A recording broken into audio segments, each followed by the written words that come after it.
I have a sample project that I have some furniture layout that I wanted to create a group and then also some detail group to go through it. So I have a workstation layout that I have several workstations here. I have a 4-unit layout that has all these components in here that they're individual components. So it would make it really tricky. I'd have to make sure I select everything and copy this around. So that's a problem. That's really hard. Sometimes if I go to Windows Select it, I may not have grabbed everything. So if I go to copy that around, that could take some time to copy that everywhere. So instead, what I'm going to use is the group method. So I'm just going to simply select everything here and create a group, and then I'm going to call this something that makes sense. So I'm going to call this Workstations for Layout. So you can give it any kind of name you want, and then there is an option of Open in Group Editor. If you check that, it basically opens the group, and you can make some more modifications to the group right away. Now, so as soon as it's created a group, it's now a single object right now. So when you select it, it's one object. And then in the properties, you can see that it is a model group. And now I can start copying this group around wherever I need to. So if I wanted to make this layout, I'm just going to sit here and copy this as many times as I need to in this project. So I can select as many model groups as I want, copy those over. But then it might run into issues like I just did here where, okay, I started copying this over, but now over here I have this model group here that's just now too big. It goes over this. So some things you can do with that is then there's the way to duplicate a group without having to ungroup it, regroup it all. The procedure there, if I wanted to ungroup it, I click on that, and then I would have to select my objects that I want to group again or delete and create another group using that. But instead of that, there is a process that we can use that basically you take this group, edit type, and duplicate. Then I can give it a new name. So in this case, I'm going to call this a Workstation 2 layout. When I duplicate it, that actually makes that group this one. So it's a new group. But now I'm going to edit this group and get rid of what I don't need. So I don't need all these objects on this side. So I'm going to delete those and finish. So now I have a 2 workstation layout. So again, I don't have to ungroup it and then regroup it, delete all the objects and regroup it. I prefer the method of edit type duplicate because then it makes it easier to make sure that all those objects are still in the group. When you ungroup it and you start deleting things and then you want to regroup it, again, you might not have deleted everything. You might not have selected everything to regroup it. So that adds that extra little complexity to doing that. So I always duplicate the group and then copy that group around. So now I can copy that one up here to have that layout there. So once I'm working with these groups, if I edit one group and make a change to this group, so if I grab this under workstation here and I pull it up, maybe I want to do that to all sides, make them consistent. And then I finish the group, every single place that group is located automatically updates. Now the other thing is that since this is a different group, it didn't change this group over here. This is a separate instance, so that would need to be updated as well if I wanted to make the adjustments there.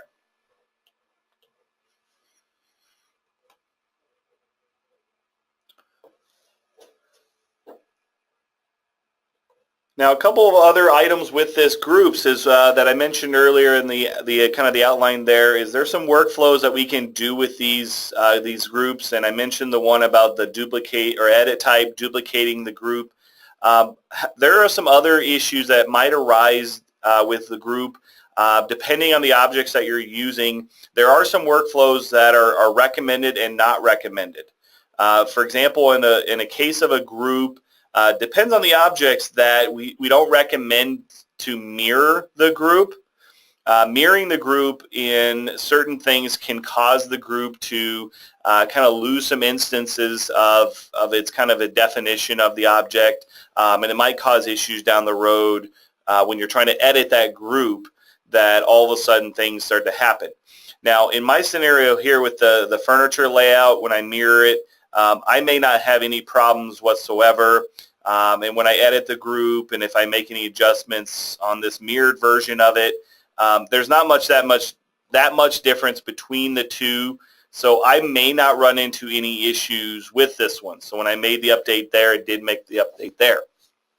Where you run into issues with would be more in the regards of like elements like walls or hosted objects, or in the mechanical world, MEP world, if you're grouping objects that have connections to them and you mirror those groups, that can cause those connections to break, that they can become disconnected from their systems. It might cause other issues in the schedules. So we definitely do not recommend a mirror, especially in those scenarios. Furniture layouts, again, I haven't experienced the issue, but there might be some users that have. So if any of you have experienced those issues, that's kind of the reason why it can happen, is just the mirroring is not recommended. If you needed to mirror a group in those scenarios, it would be better to ungroup the object, mirror it, and then regroup it, making a new one.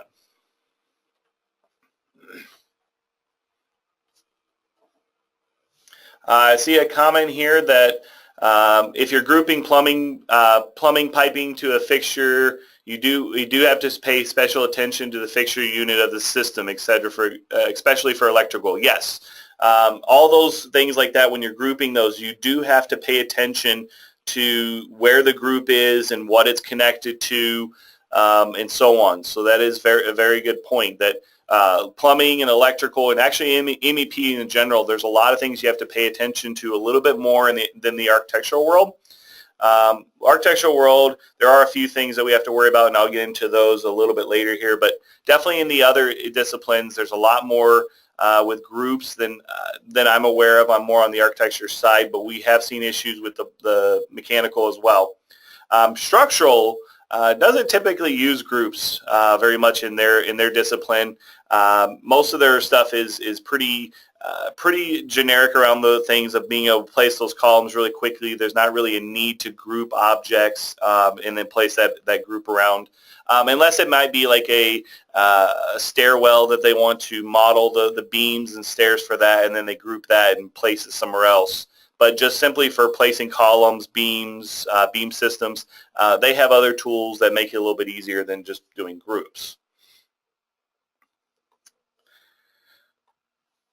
Now, the next thing I wanted to talk about is I have another project I have open here that I wanted to kind of talk about, grouping objects like model or system elements such as walls, and also talk about some issues that might pop up with grouping hosted objects to something outside of a group.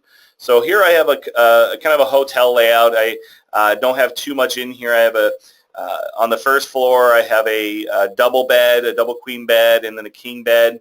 And then on the second floor, I have some objects on the other side for some bedroom layouts. And I was going to show some of the creating groups for these objects and kind of talk about what you can do. So the first thing is I'm going to group this, and I'm going to select all my objects within this model here. I'm not going to group the front door. You can. I'll get into a topic a little bit later about that door there. And I'm going to create the group from this, and I'm going to call this a double queen bed. And now I can take this group that I made, and I'm going to copy it from this side to this one. Now I got the message about the wall join, and again, this is the other thing here, that I put that wall up against the exterior wall, so it's joining in there. So here's one of the issues that can arise, is now that's over there. It is now in the wall. Now I can't edit this and pull it back, and it will join there, and when I finish, it still might keep it connected over here. The walls are kind of intelligent. They try to keep joining to one another, so you may not have too big of a deal there. Now, in this one, I did not add this wall over here into the group. I can, but you might run into an issue that if the wall is not supposed to be there, like if I start copying this down and I get all the way to this exterior wall here, I don't need that other wall in there. So I left the common walls out of the group. So the hallway wall and the divider wall is not part of the group. I left it out on that purpose.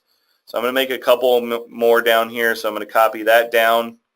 Oh, actually I want to select both of these and I'll copy down so I get that common wall in there as well.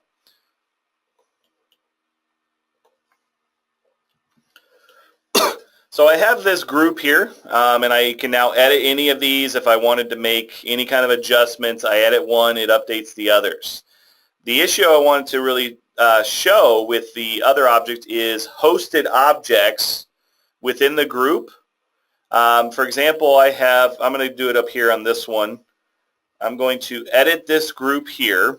I'm actually going to make this a new one so that I have a demonstration here of hosted object. I'm going to call that group hosted object. And I'm going to place a hosted object on this wall out here, the common wall. Currently I have it just as a freestanding tub, but I'm going to bring in I don't know if I have one in here. Let me quickly look. I'm going to bring in a hosted object. There is a hosted tub that comes with the out of the box, so I'm going to use that one to demonstrate what the issue could be.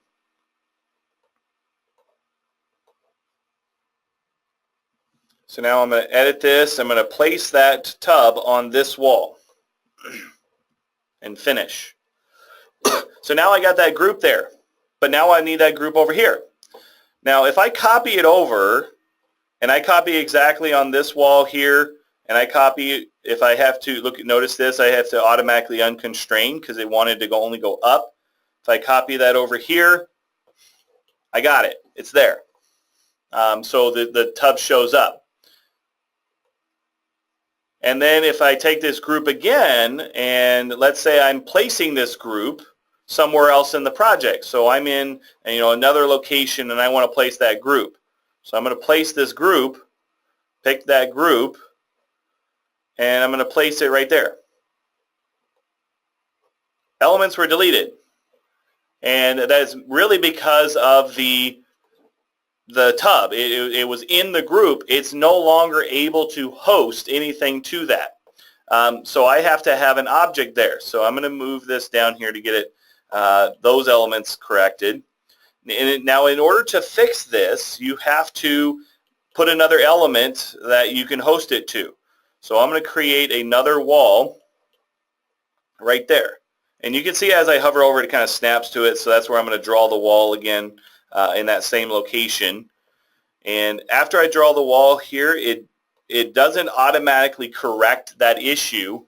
But now if I select this and up on the ribbon there's a restore all excluded. So when I click on that, it brings that element back. And once I bring that back, I can now use this again. So this is the issue that arises, is just that if you have a hosted object tied to an element that's outside the host. This can happen in apartment buildings, hotels, or any other group that has those hosted objects, cabinets, those sort of things that are hosted to it. And for the most part, as much as we possibly can, we do highly recommend it to be not hosted, and the main reason for this is because of groups. Especially if you're going to do groups, if you're going to use groups, you're going to have those issues with hosted objects. We recommend to convert those.